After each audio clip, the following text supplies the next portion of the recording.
isn't really in Silicon Valley. It's more in the field of football, like you see out there today, where you're seeing RF trackers and shoulder pads. You're seeing neural networks via tablets where coaches are grabbing data through a camera or GPS and trying to understand the game live and trying to reframe strategies. The successful companies have survived this arena by having three unique gates: the durability of the product, the friction of the product, the friction of the data.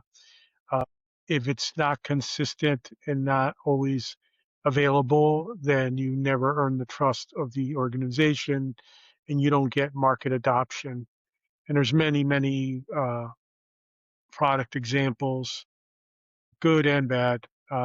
Then the brutal budget structure. One that comes to mind is right now the reduction in budgets in high school space and the NIL impact that it has. Garmin, the consumer scale king for them, their biggest merger and acquisition really is in the uh, team sports, training peaks, training heroic solution, trying to now provide a little bit more of a solution also in the wellness space.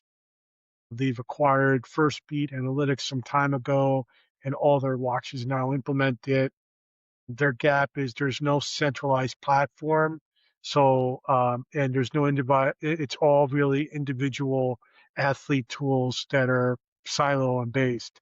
So team sports doesn't really provide a solution. Catapult really is the best example. They're a pro first SaaS powerhouse, really. They provide the GPS unit with the service. They own the elite workflow space. So if you're looking at soccer data, they really own that space along with football. But it has weak gym to field integration right now, and they are addressing that. Huddle is really unique in that they are all in one sector, being the high school space. They are a grassroots solution to own amateur video for end-to-end breakdown for recruiting purposes, for fundraising. They really own the complete digital twin of the amateur programs.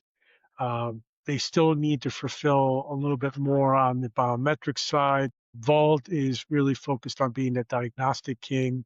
It owns the biomechanics space. And what's effectively differentiates them from the other peers here is their norm engine is their moat.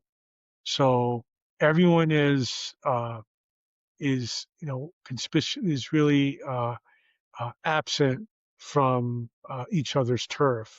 Here we see that the big shift really that we're learning is they're shifting away from selling hardware to owning the hub. So one-time device sale uh, with um, with high margins on SaaS. That's really the focus is to be that data hub, and that's really the next pivot.